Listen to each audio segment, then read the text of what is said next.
So this brings us to our session on AI, and you'll notice that we're talking about innovation risk, geopolitics, or climate change. AI tends to make its way into the conversation. So now we'll hone in more closely on artificial intelligence, specifically how the proliferation of AI and the massive processing power it requires are affecting overall energy consumption and putting sustainability targets at risk. Comme nous savons tous, l'intelligence artificielle a tendance à s'inviter dans les nombreuses conversations. Il est donc tout à fait approprié que nous examinions de plus près ce sujet, et particulier comment la prolifération de l'IA et la puissance des traitements massifs qu'elle nécessite affectent la consommation énergétique globale et mettent en danger les objectifs de la durabilité. This is a fascinating topic that is impacting sustainability across the tech sector and beyond. We issued our own report on this subject in July, and we've invited one of the leading researchers on the topic of AI and sustainability here today to compare notes. Dr. Sasha Luccioni stands at the forefront of AI, ethics, sustainability, with a PhD in AI and a decade of research and industry expertise. As the AI and climate lead at Hugging Face, a global startup in responsible AI to elevate the sustainability of AI models and systems. A founding member of Climate Change AI and a board member of Women in Machine Learning, Sasha catalyzes impactful change, organizing events, and serving as a mentor to underrepresented minorities within the AI community. She was recently honored by MIT Tech Review's 35 Innovators Under 35, and as you'll discover, she's an inspiring speaker, captivating audiences with her TED Talk, which garnered over 1 million views in just 3 months. Sasha will begin with brief remarks, and then Jared McDonald will join her for the Q&A. Thank you very much, Sasha, for joining us today.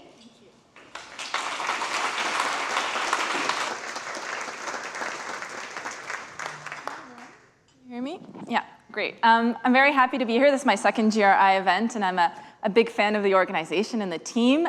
So today I will be talking about the dual challenge of AI and sustainability.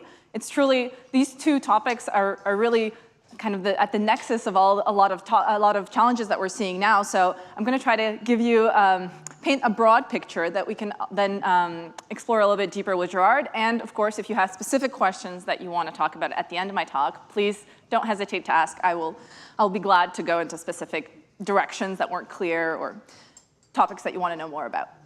So often, the way I see it around me, sustainability and technology, AI specifically, are often at odds. So it's often like one against the other, and we see headlines like training a single AI model can emit as much carbon as 5 cars in their lifetimes. There's also how oil is used, how AI is used to extract oil, so oil in the cloud. But there's also AI is going to solve the climate crisis. So there's a lot of these very conflicting headlines, seemingly almost every day. And often, sometimes people are like, this is going to change everything, which is true. But in which way is it going to change? Is it going to change for the good or for the bad, right? And so today I want to talk to you about both sides of the coin, because as with most coins, there's two sides, and to also give you some ideas of how to leverage both the potential of AI for solving the climate crisis, addressing specific risks, and mitigating the impacts. So let's start with the good news, because there are good news.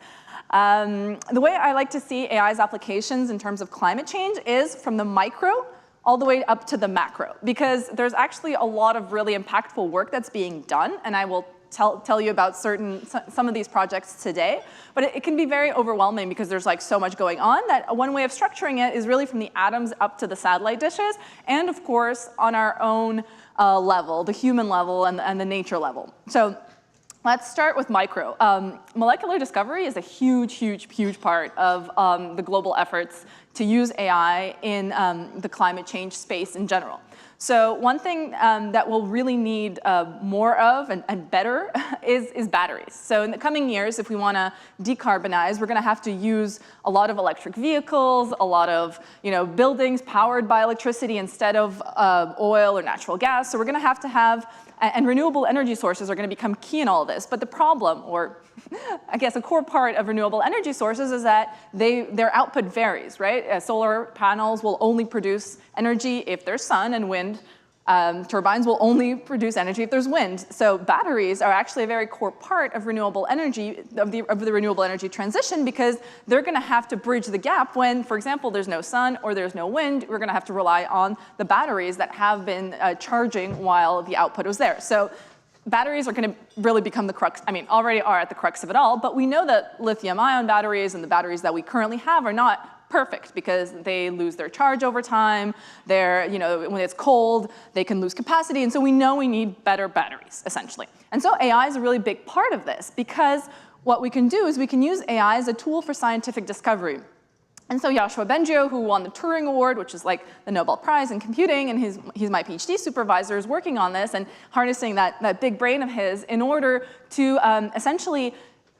So there's almost an infinite space of molecules that you can explore. It's almost overwhelming. But what's the benefit of AI is that it can learn from existing battery combinations and generate new ones that don't exist yet, that have never been tried. Because of course, we do lithium-ion, but there's so many different combinations of molecules we can try. And so essentially what he's doing is that what he's training, him and his team are training these AI models to essentially explore all this potential space of molecules and propose candidates that can then be synthesized in real life by biologists and chemists who will then test them for their conductivity and then test how well they hold a charge. And what's interesting is that we have these efforts in academia, but we also have it in industry. So Google DeepMind, which is one of the biggest, kind of most powerful AI labs, has a whole team working on this. And they're talking about a whole revolution in electronics, in batteries, and solar cells using their techniques. So honestly, this is like a lot of people who contact me who reach out saying, I want to do a PhD in AI and fighting climate change. This is really where they're working and where we're seeing almost every couple of weeks a new kind of impressive paper or approach come out. And a lot of this is open source. A lot of this is kind of shared with the world. Another very powerful and kind of more subtle application of AI in fighting climate change is tracking deforestation and biodiversity. And my personal favorite example of this is this startup in West Coast, California. What they do is they take old cell phones and they put solar cells on the cell phones and they hide them in the rainforest. And essentially what these cell phones do is that they listen to the sounds of the rainforest. And what this group has done, they've trained AI models that know what's normal sounds. They know that you hear the rain, you hear monkeys, you hear parrots, and then they can actually do anomaly detection to detect sounds that shouldn't be in a rainforest, things like chainsaws or trucks or people in places where they're not supposed to be. And so they're actually partnering with rangers in Brazil, for example, and the rangers, when these cell phones get triggered, they send a little GPS signal, and the rangers will go, and they can actually fight deforestation. And this is actually one of those subtle but very impactful things, because from a satellite perspective, I'll talk about it a little bit later, you can't track this deforestation because it's really kind of small people going out and chopping down trees. But when you're using AI to listen to the rainforest in real time, you can be in places where there's no humans, where there's no satellite dishes. And so this is called Rainforest Connection, and it's great because they're very efficient. They're very small, kind of on-device models that actually hear the rainforest 24/7 and detect deforestation. Another big part of AI and biodiversity monitoring is camera trap data. So once I went to Costa Rica and I spent a week it was the edge of the world. There was no electricity, no hot water, but we were working with scientists who were studying the jungle, and they wanted to know, what are the populations, how do they migrate, and essentially they had all of these camera traps all over the rainforest, and then every day they would go out and take the little SD cards and take them back, and they would spend hours looking through this data, and I was still a grad student at the time, and I was like, AI can do this. Obviously AI can. And so, for example, we worked with them to develop AI systems that can not only recognize specific species, but even individuals and families and species, and they can actually say, hey, this group of zebras had a baby zebra this year, and then they're migrating here and there. And so, from an individual perspective, from a species perspective, it saves them so much time, and they can focus on gathering this data and trying to understand how biodiversity is being impacted over time. And so the last macro level is kind of the most crucial from I guess, a global perspective, because nowadays we have so many satellite dishes that are circling the Earth 24/7 and gathering all this information. And what's interesting, it's not only images, it's also radar, so it's LiDAR data, it's also infrared data. So there's actually so many different sources of multispectral imagery that are being gathered 24/7 around the clock on all these different Sentinel, for example, satellite dishes. And there's so much data that no human being, no group of human beings can actually analyze this data in real time. And yet, of course, we want to understand what's going on our planet more, right? Better. And so what's happening now is that people are using different sources of data in order to get a better grasp of the processes that are happening in different places. So for example, methane emissions. They're invisible to the naked eye, but we know that methane is emitted in factories. It's emitted also in places where people have landfills, and sometimes the landfills are covered up, so you don't even know they're there. But if you use this kind of infrared imagery, methane actually shows up as red because it's warmer than the air around it. And so we can detect landfills that we didn't even know existed and, for example, plug the holes or gather this methane in order to be used for heating. So this is actually something that we have a company in Montreal doing, that they're taking this methane gas from landfills and using it to heat homes. And also, a pretty unexpected usage of AI is monitoring coral reefs, because we know that coral reefs are impacted by the heat, by global warming, and as oceans get hotter, coral reefs are impacted. But we don't know to what extent, and it's really hard to like send robots out or send people out, send divers out to take pictures all the time. But you can also do this from space. And so actually, just last year, we were working with the Allen AI Institute in order to gather data, but also make a platform so that non-technical experts who didn't know how to use AI could actually access it and see the results in real time. Because AI is definitely powerful, but what's really powerful is giving technical insights to people who don't necessarily have the technical skills in order to train these models themselves. So a lot of the work that I do, and I try to kind of promote, is tooling and capacity building in people in different kinds of skill sets in order to use AI for example, battery discovery, for coral reef monitoring. And that's where the synergy really happens. And so just to give a little bit of my life story, about 7 years ago now, I was working at Morgan Stanley. Very interesting work, but I felt that there was something missing in terms of kind of my own interests and the things I was passionate about. So I quit my job. I spent a couple of months trying to decide what I'd do next. And then I met this group of people who were working on this 100-page paper. It turns out it wasn't meant to be 100 pages, it was meant to be like 10. But we wrote this paper in 2017 now about how to tackle climate change with machine learning. And essentially, the chapter that I ended up writing was the finance chapter, because that was fresh out of Morgan Stanley. So people were like, hey, we don't know what to do about this. Here you go. Alexandra is my legal name. And so essentially, I wrote this chapter about AI, climate, and finance. And in this chapter, I focused on two specific topics, climate investment and climate analytics. And so I guess for you all, as working in this field, it's probably the most relevant part of this 100-page paper, which I still recommend you read if this is something that you're interested in, but I'll sum this chapter up in a couple of minutes.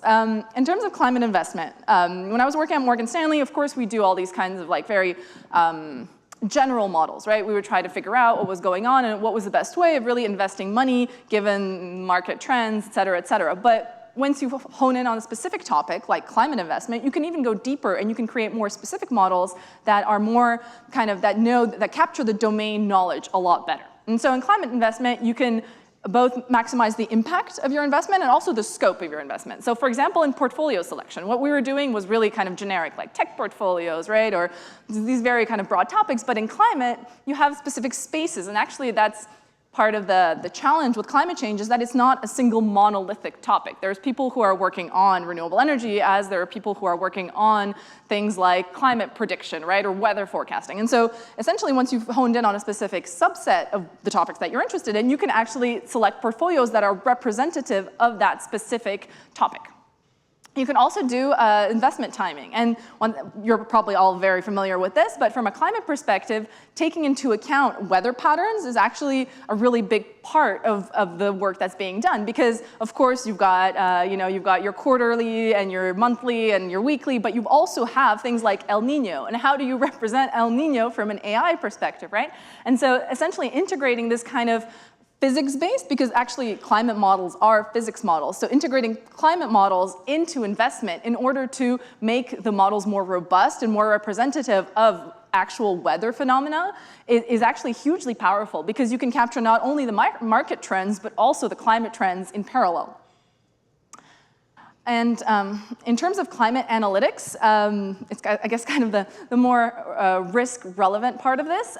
In order to predict the financial effects of climate change, you need to parse all this data that's going out there, both text data, but numerical data, as well as forecasting data. And so, for example, I'll go a little bit deeper into this particular topic, but using natural language processing, which is my particular a field of study, in identifying climate risks and investment opportunities in climate disclosures. So, you know, you have all this text data that's going out every day. You have news articles, you have ESG reports, you have financial reports, and you want to analyze all of that in order to get the exact information that you're looking for in order to time your investment, in order to time your prediction. You can also do arbitrage strategies, specifically integrating climate information, and you can forecast carbon, because this is actually Joshua as well, the PhD supervisor I mentioned, is really working on carbon forecasting, because nowadays, in order to price carbon and to reflect that price into, for example, new opportunities and new products, you need to be able to take into account not only the mathematical information, but also the societal information, and a lot of that is reflected in text. So this particular project I worked on for several years was really interesting because we partnered with the TCFD, which is the Task Force for Climate-Related Financial Disclosures, and what they have been working on for several years is how to reflect climate-related risk and climate-related information in these kinds of disclosures. And what we actually ended up doing together is building a custom large language model that could answer questions, but based on the specific knowledge that the TCFD built out and the specific questions that they defined. And so, for example, we had data like this, where they provided us with the data because they said that if you use ChatGPT didn't exist back then, but if you just use a generic large language model, it's not going to know the specific data that we've been gathering for years. It's not going to know the jargon. It's not going to know the specific topics. It's just going to make stuff up. And so essentially what we did is we trained a specific climate QA model with them that would be able to answer the questions that they define, because they have these 14 questions that they send out to all of their member organizations. And so based on these questions and the answers, we trained this specific model. And what was really impressive is that we benchmarked the best model at the time that was built by Microsoft and supposed to be able to answer any question. And our model, which we trained on a lot less compute, it was a lot smaller and a lot more precise, and we actually got such better results than this generic model by using task-specific data, this data that was provided to us by TCFD. And we got 91% accuracy compared to like 67 from a generic model perspective, because we could train on this data that they provided us. And actually, I think this is kind of a lesson learned that keeps coming up in my career, is that generic models can be really great and can answer questions about the weather, and they can tell you, whether you should wear a jacket today. But when it comes to very, very precise, domain-specific information and specific questions that you want answered, using specific data, using the data that you need for your task isn't going to replace all the compute in the world. Which brings me to the second point. So when I quit Morgan Stanley, I started working in AI and climate change. And a couple of years in, someone comes up to me and they're like, well, all this work that you do, supposedly you're helping fight climate change, but what if you're actually making it worse? And I was really like, well, it's possible. Can you elaborate? And essentially, this was at the time when that first headline came out of training a single AI model is the equivalent of 5 cars in their lifetimes. And then, so this person was like, what if every time you train a model, it's actually polluting as much as 5 cars? And I was like, well, that can't be possible, right? Well, this is why it's been 5 years now that I've been working on how to measure the impact of my work, but also the impact of AI as a whole, which has been growing, and that impact on the planet. And so essentially, every time we query any kind of ChatGPT or other tool, there's a model running somewhere on some cloud, a cloud server, and that cloud server is being powered by an energy, and that energy is being generated in a way that we don't necessarily have insights into. But it's really important to measure that, because as we're putting ChatGPT type tools in our cars, our smart speakers, even now we search the internet and we have a generative AI summary, we want to reflect what the impact of that is on the planet.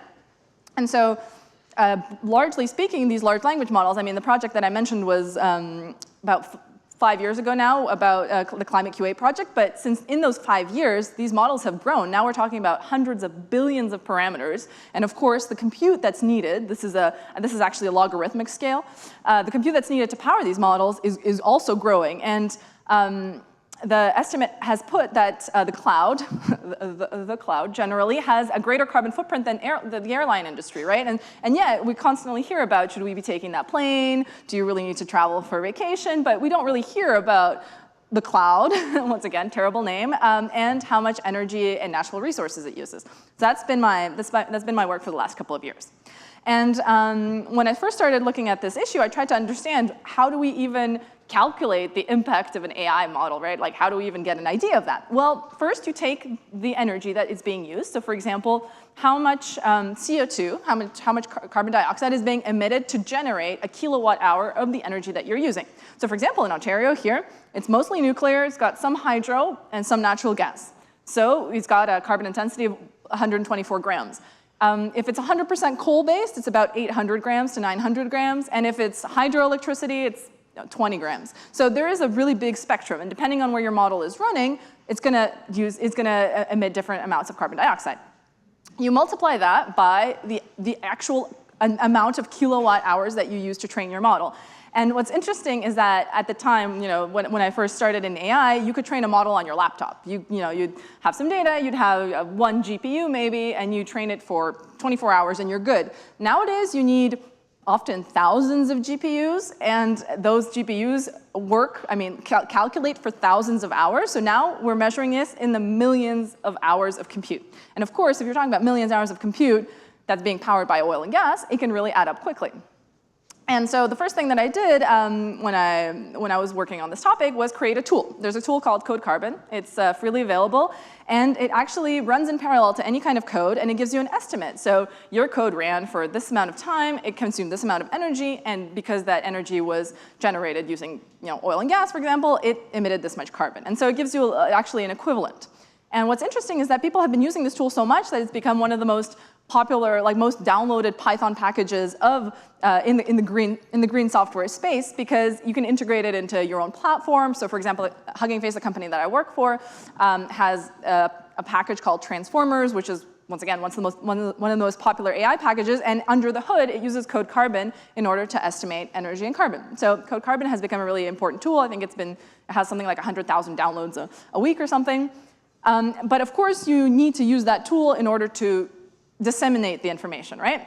And so what I've been working on most recently is thinking about the AI life cycle, not just training a model, but essentially all the different stages in an AI model's life. And essentially this is an approach that's used in everything. So for example, if you buy a pair of jeans or a tote bag, you can know what the life cycle analysis of that pair of jeans or tote bag is. Everything from the water, to the cotton, to the transportation, to the manufacturing, all of that is reflected in this calculation. But for AI, because it's so intangible, because it's so almost ephemeral, it's kind of a little bit different than a pair of jeans. And so, but you still have to take into account the generation of the energy. You still have to take into account the amount of water that's being used to cool data centers, because data centers actually heat up quite quickly. And so you have these constant amounts of water that are circulating through data centers, and as they're heating up, a lot of that water is evaporating. So you've got the water aspect. You've got the rare earth mineral aspect, because for example, each GPU has not only aluminum and copper, but it also has gold, it has cobalt, it has all these minerals that sometimes you need to excavate tons and tons of earth in order to get 1 gram of that kind of mineral. So you have that environmental aspect, and you have the transportation, because all of the GPUs are currently made in Taiwan, and so you're having the global supply chain from where the metals are extracted to where the GPUs are fabricated and then disseminated across the world. And so of course this can all add up, but it's also important to reflect it when we're doing analyses of AI models. And so when it comes to training, currently we're in the hundreds of tons of CO2 per model training. So 1 ton of CO2, just ballpark, is 1 car driving 6 months or a transatlantic flight. And so for example, GPT-3, which is the precursor to the current GPT model, emitted 500 tons during model training. That's 500 flights between Toronto and London, for example. So that really does add up, but also once you've trained a model, it doesn't just end there, right? You have to deploy a model, you have to make it accessible. And my recent project looked at how much CO2, how much energy that uses. And what's interesting is that people didn't really look at this before because they thought, well, training, right? Training is so huge, 500 tons. What do we care about deployment? It can't possibly add up. But actually, what's interesting is that once you start deploying models in a lot of customer-facing use cases, that does add up. So what we estimated is it's somewhere between 10 and 200 million queries, so usages of a model, that you have the equivalence between the training and the deployment. So that might seem like a lot, but I think ChatGPT averages something like 10 million users a day. So maybe every day ChatGPT is using as much energy for deployment as was used for training the actual model. And of course, with the tons and tons of CO2 that were emitted during this process. So maybe each little unit is a small part, but it does add up quite a lot.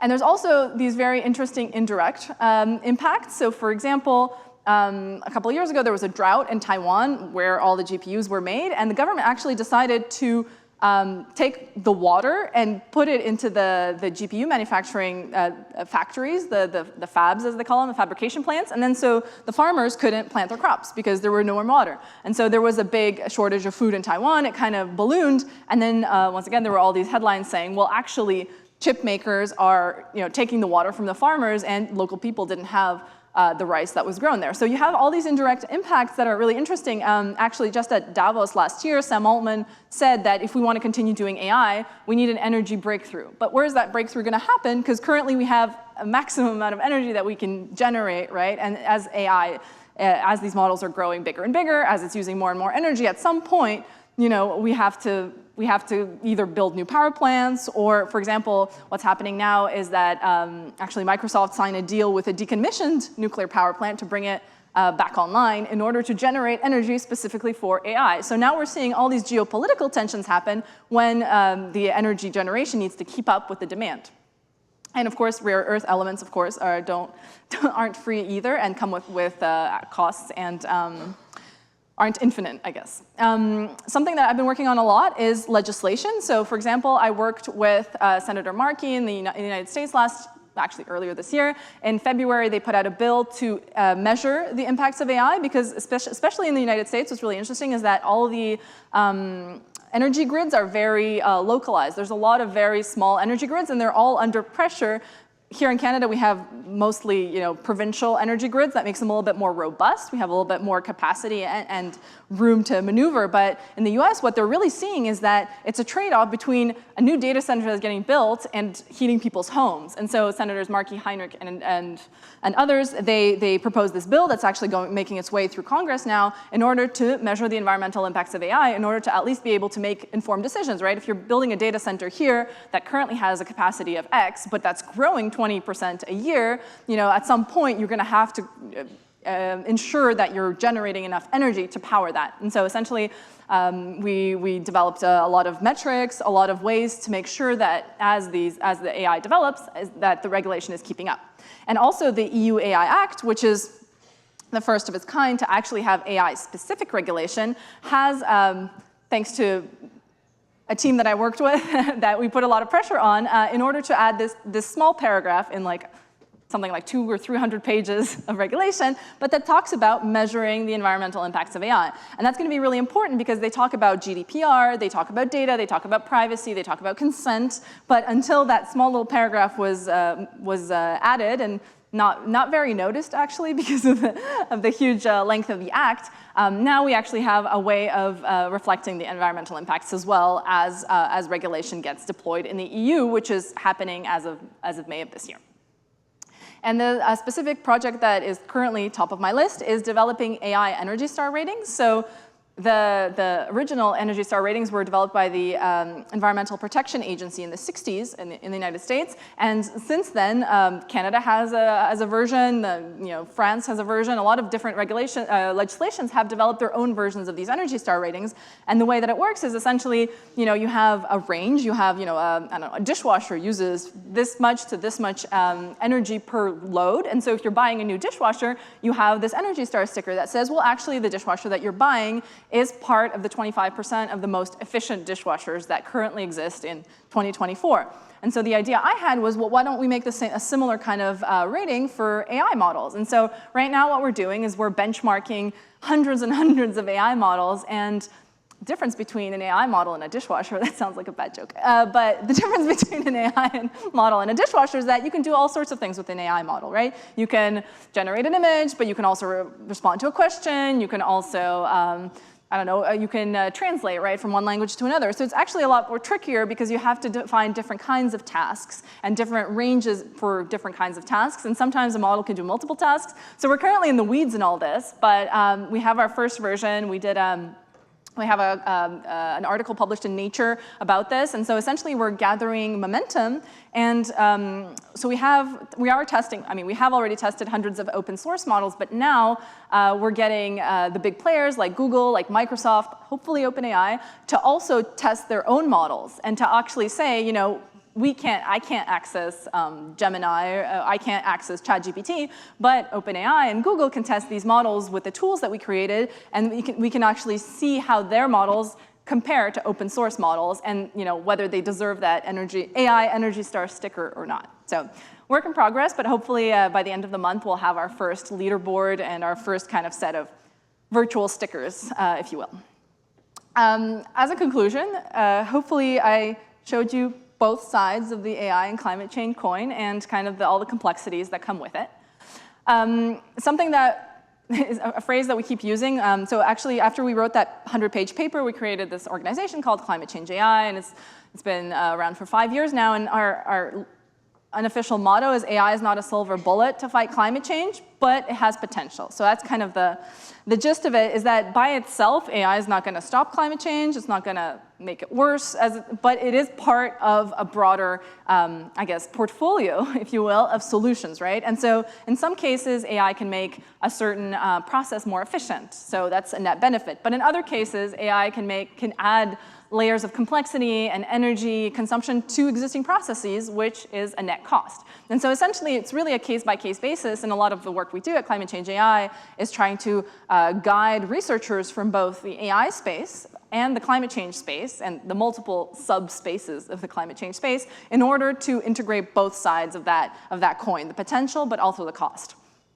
And so the environmental impacts are real, but as we start developing mechanisms like the AI Energy Star ratings, we can also start, incentivizing people, nudging people in the more energy efficient direction. Because of course we can't say, I don't think we're currently at the point of saying you can't do this kind of AI because you're using too much energy, but we can say, this particular model is more efficient than this other model. So maybe if you're building a tool and your tool is going to be used by millions of people, then maybe using that more efficient model will add up over time, both in energy and in climate impacts.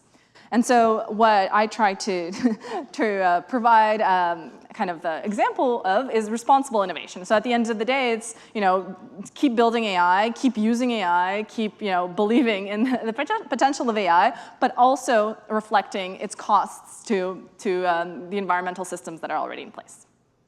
Thank you very much, and please ask questions.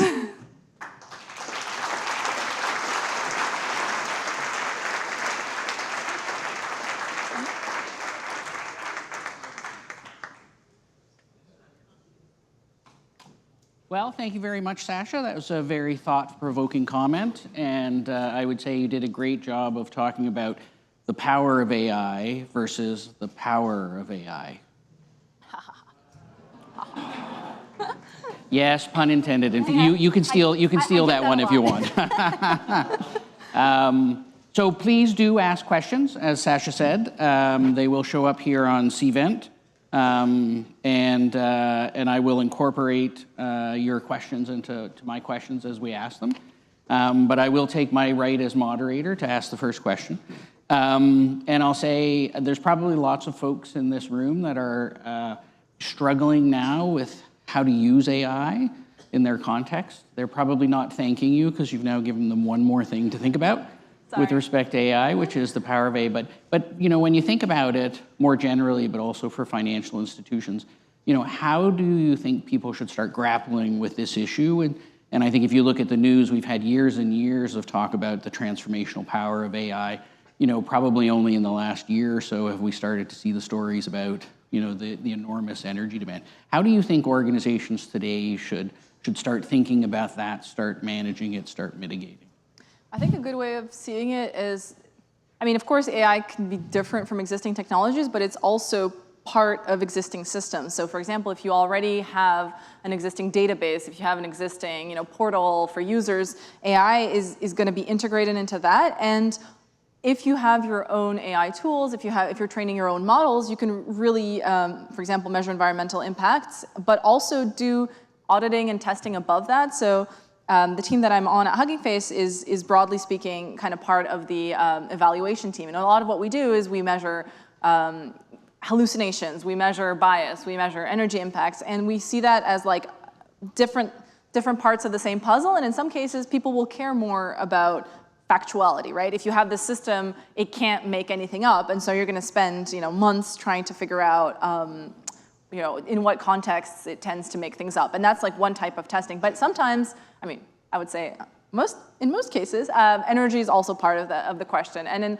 a lot of cases, you want to make sure that you're reducing or making sure that bias isn't part of the conversation as well. And so, for example, you want to do A/B testing with different subgroups and populations. So I think that generally trying to do your own testing and not necessarily believing the headlines, either good or bad, is a good place to start.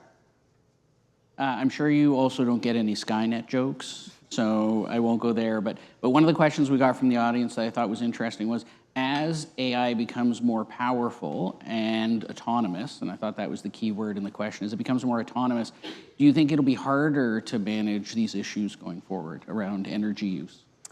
What I'm worried about is not the autonomous aspect, but the distributed aspect, because I don't know if you remember this, maybe it's been like a year and a half now, there was this letter that came out that made a lot of buzz. It was like, stop AI research. And it was like a bunch of people signed this letter saying we should pause all AI research for 6 months until we understand the risks, et cetera.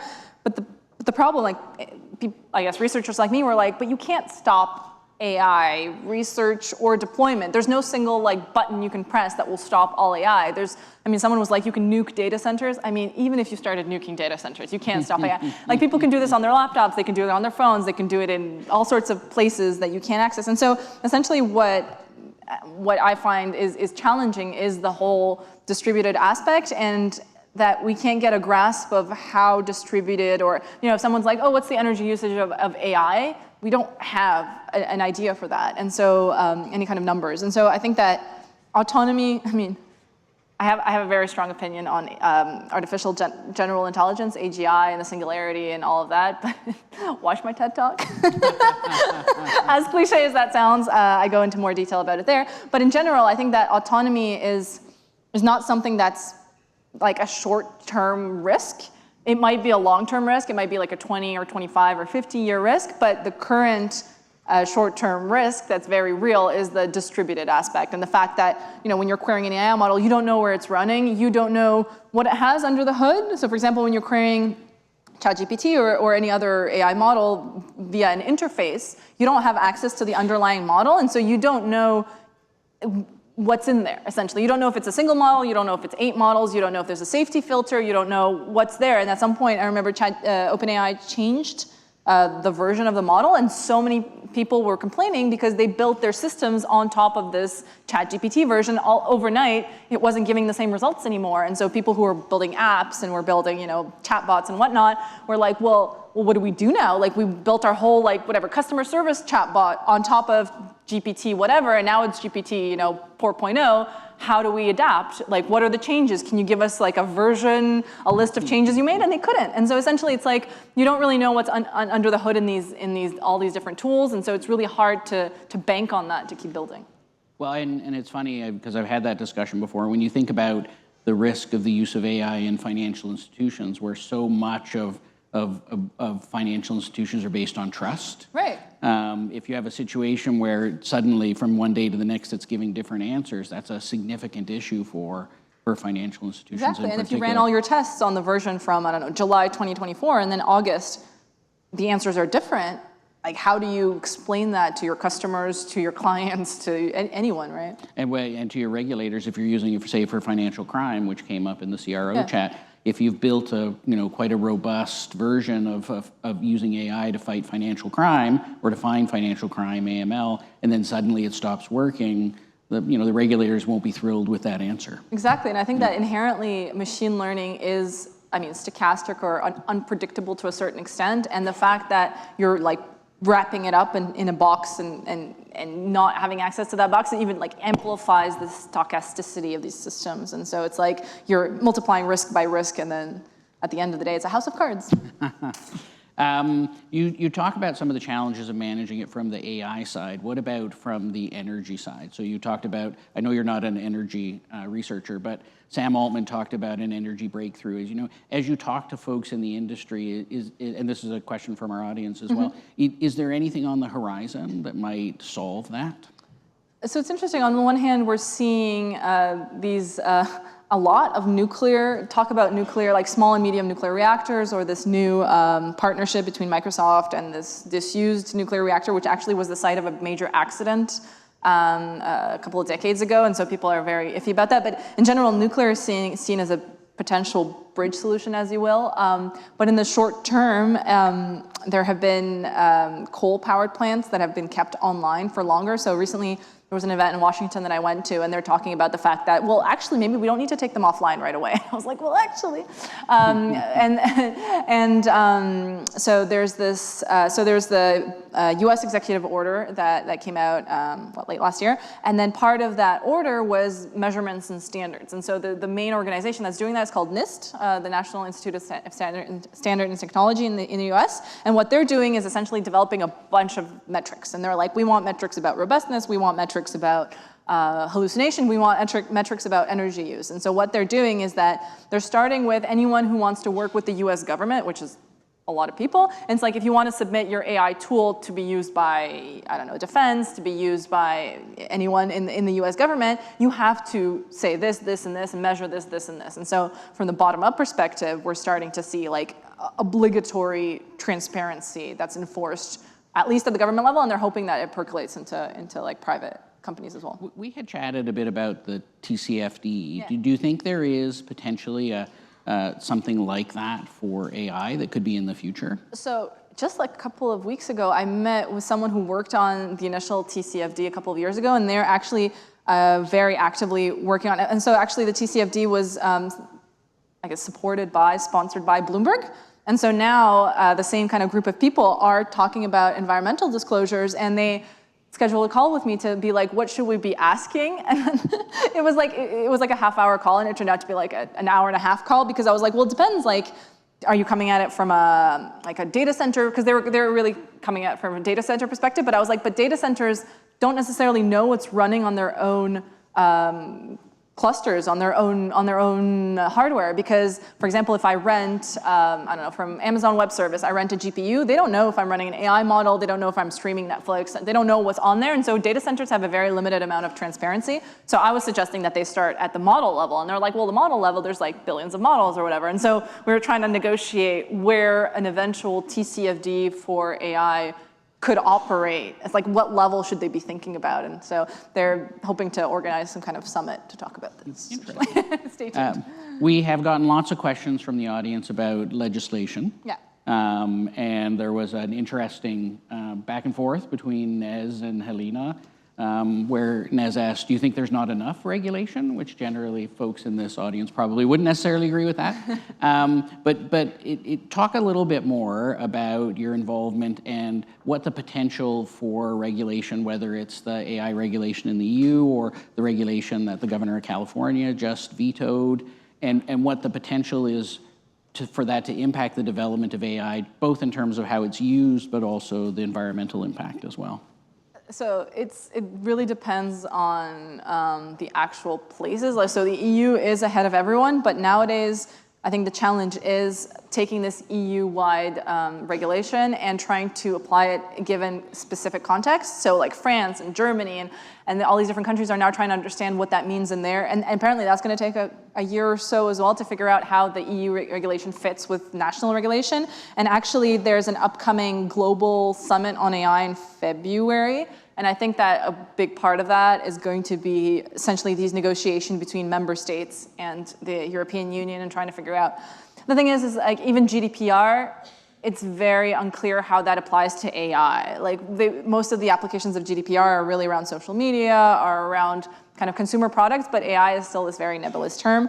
In the US, there's a lot of lobbying, and the fact that this bill got vetoed is kind of an example of that, is that big tech companies don't tend to like to be regulated very much, I think, is the general gist of it. So I think in the US, we're gonna not see that much progress. But in Canada, what's interesting, we do have this IDA Act, the AI and Data Act, that is making its way through the House. And the thing is that what's really frustrating is that AI and new technologies and regulation have very different time horizons. And so, for example, when we're talking about the next llama model from Facebook coming out, it's like in 2 days from now or in a week from now. And then this bill has been in discussion for a year now. And so I feel that when it does come out, it's almost going to be like the gap between the technologies that were regulated in the bill and where the technologies stand by the time the bill comes out is going to be so big that then there's going to be amendments and then there's going to be like new parts. And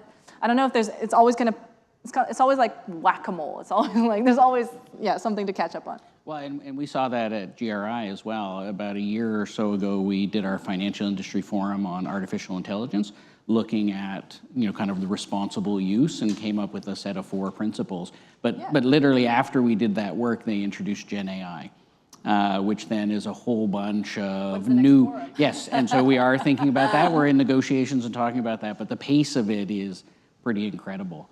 To stick with Canada for a second, we did get a question, which is one I've heard lots of people talk about, is that Canada has some of the top and you're also based in Canada, so I think maybe you're a good person to ask this question. They have some of the top AI schools and research globally, but rank low in AI adoption rates. Yeah. So what are some of the barriers to AI adoption here in the Canadian context, and do you have any suggestions for what Canada could do? It's funny because recently, a couple of weeks ago, there was this conference called All In, which is like the Canadian AI conference that was Montreal. And they put me on stage with the Minister of Innovation and Science, like Minister Champagne. And then there was one person who was like a startup founder, there was me, and then the minister. And then this question came up, and then I was like, I have so many thoughts, but I'm sitting on stage with the minister, and maybe I want to stay politically correct a little bit.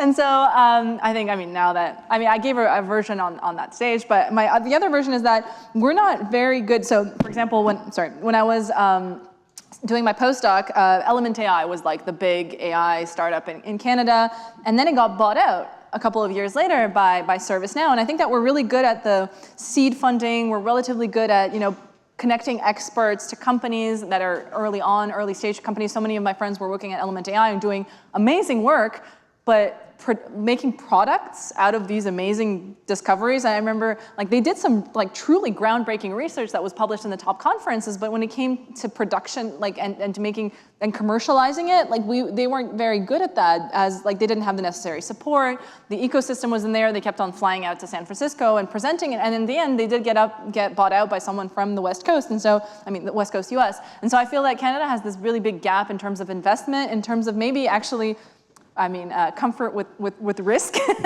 Canadian investors tends to be pretty conservative, and they'll give some small seed funding to ideas, but giving them, for example, I think Hugging Face got something like 150 million in the last round, and we're still not making money as a company, and yet investors in the US aren't comfortable with that, right? And so I don't think we have that level of comfort with financial risk in Canada, and it costs us cases like this, like a big promising startup with advisors who were, Joshua Bengio was on the advisory board of Element AI, getting bought out by American companies, and yeah.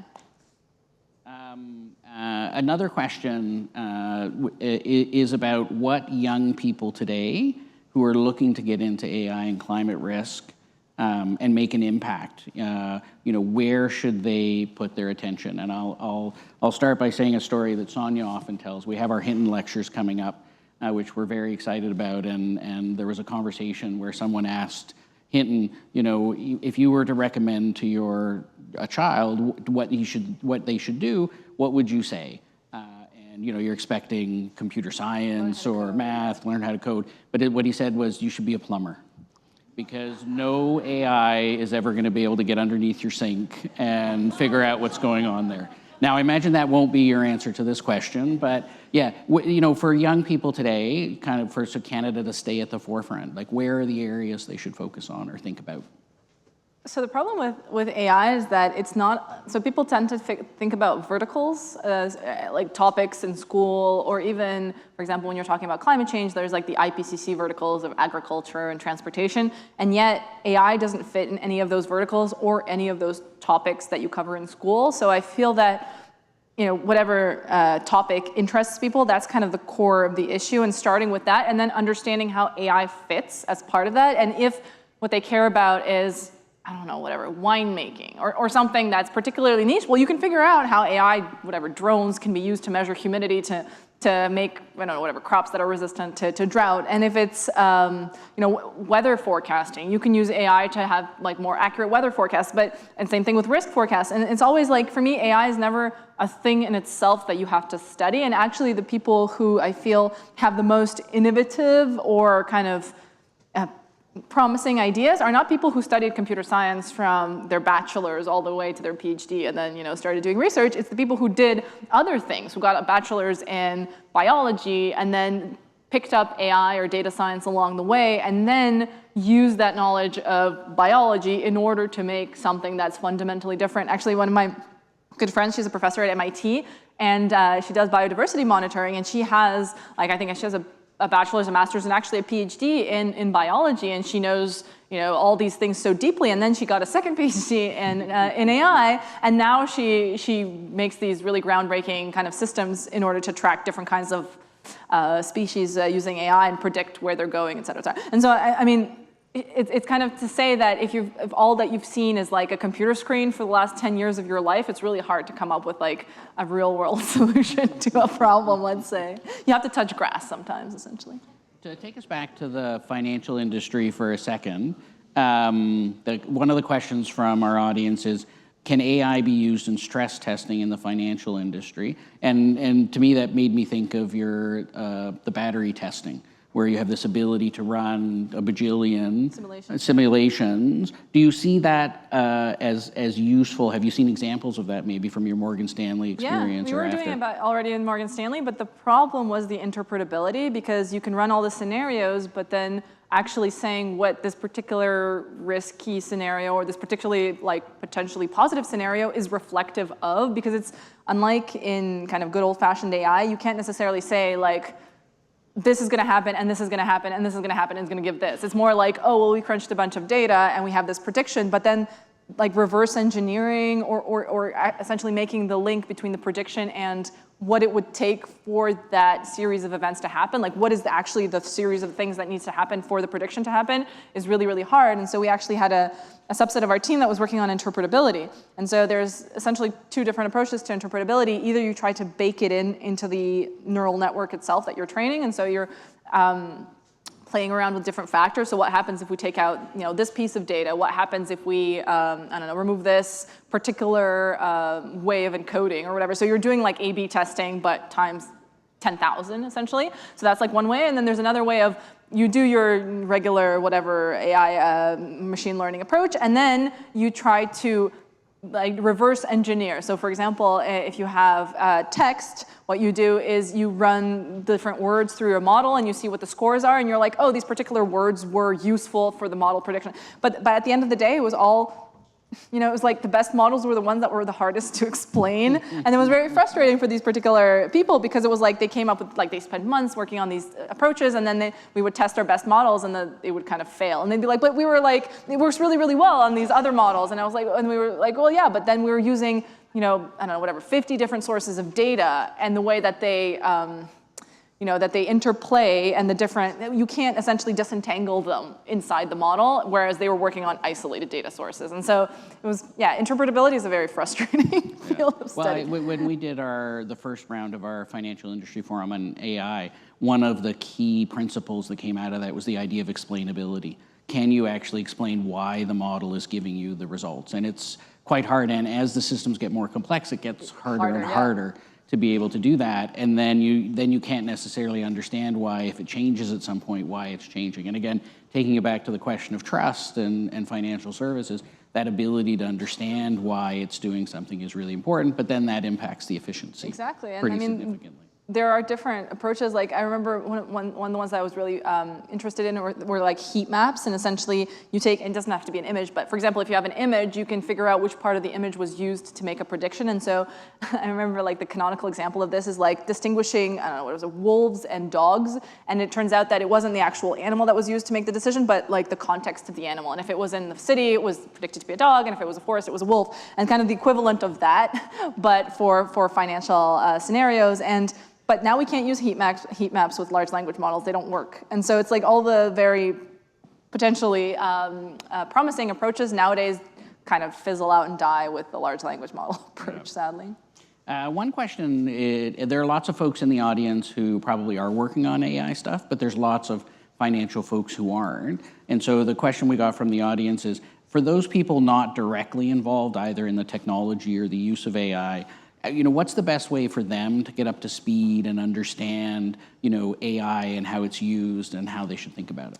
So there's this really great researcher slash entrepreneur slash investor. His name is Andrew Ng, and he was one of the founders of Coursera, but he was also like head of research at Google. He was head of research at Baidu. So he's got like, it's very rare in AI that very kind of impressive researchers take the time to properly explain what they're doing. This is not common in our field. So usually it's like you have to keep up. So Andrew is really good at explaining, and he created a specific platform that's a kind of like a sister or like a derivative of Coursera, which he owns, or part of which he owns. And so it's called Deep Learning AI. And they create all sorts of courses, and they have like long courses, but they also have these very short and kind of couple-hour long courses. And so there's AI for Everyone, which is kind of like their original kind of classic one that they made maybe like 3 or 4 years ago. And then now they have generative AI for Everyone, which is kind of the updated version now with generative AI. And then you can also do mini courses. I think they have a financial one. They definitely have a climate one that I worked on. And so essentially the goal is like you kind of pick and choose your what you have time for, your e-learning. But there's a lot of YouTube videos and content out there, and I can personally vouch for Deep Learning AI. Like they have actual, so each one of their courses is, I guess, advised by an expert. And Andrew is personally involved in a lot of them, but also like, for example, when they were making the climate one, they reached out to me and said like, make sure that we're not saying anything that doesn't make sense, essentially. And so I can vouch for all their content. So maybe one last question, which is a bit of my own, but also comes from here. I'm sure you're aware of the work of Verity Harding, AI Needs You, her most recent book. And so the question I want to ask is a bit related to some of the things that she talks about, and she talks about kind of going back to the veto of the California bill about, a lot of the most senior people in AI or who have control tend to come from a particular ideological point of view, kind of more libertarian, a bit more profit-oriented. And so with that context, but also probably we had a great talk, we did have a great talk from Ambassador Susan Rice this morning about geopolitics. So that's a lot in all one question, but maybe to close this off, can you talk about what you think those kind of ideological, geopolitical implications or impacts are on the development of AI going forward? It's really interesting because what I see is a lot of AI is very homogenous. It's very kind of Western. It's very, a lot of the people who are working on AI in these big research labs are very similar. And so they don't see how, like what their political beliefs are. Like, I mean, it's really hard to kind of be self-critical, right? We tend to kind of think that what we believe is the norm. And so I think the best example of this is maybe self-driving cars. So I actually worked on a paper with a philosopher friend of mine, and it's interesting because a lot of the papers and the research about autonomous vehicles comes from computer science. And computer scientists are like, oh yeah, so you're at a red light, you have to stop. You're at a green light, you have to go. You have to, whatever, turn right, right? And actually, I was in San Francisco a couple of weeks ago, and they actually have those Waymo cars driving around, and I was not comfortable. I was like, nope. Anyway, so this philosopher is like, well, actually, there are literal centuries of philosophical research about the fact that what we think is right and wrong is actually very relative to our morals and our value systems and our beliefs. And for example, what he says is that like computer scientists don't reflect upon that. And so there was this, maybe you heard of it, there's this moral machine experiment that they made, I think it was MIT that made it, and it was like essentially you're personifying a self-driving car, and you have all these moral decisions, and the goal of this was to gather data in order to make moral self-driving cars. And so it was like, well, someone is jaywalking, and I don't know, they're old or young, they're a criminal or they're an honest person, they have a baby carriage, they have, I don't know, a wheelchair, et cetera, and they're essentially trying to figure out, like they were like essentially data sciencing morality. And then at the end of like the 4 or 5 years, they realized that there was no single right answer. And then my friend, he was like, well, of course, like Aristotle said this like 2,000 years ago. And so computer scientists decided to brute force it, but then came to the same conclusion. And so I think it's really interesting because by doing these kinds of experiments that are maybe inherently data-driven, we are reflecting, and I think at the end of the 5 years, they published this paper saying that morality is relative or whatever, but at least computer scientists read the paper and they don't read Aristotle, sadly. And so I think that currently we're coming to terms, I mean, autonomous vehicles are a little bit more, I guess, like easier to understand, but we're starting to have these same kind of papers and research come out for things like bias and, racial bias, gender bias, or about, I don't know, like toxicity. What does it mean for a system to be toxic or not? And so essentially, we're rediscovering philosophy through computer science, and we're seeing a lot of these reflections happen. And it's actually somehow, I mean, I'm optimistic about it because before I would come to.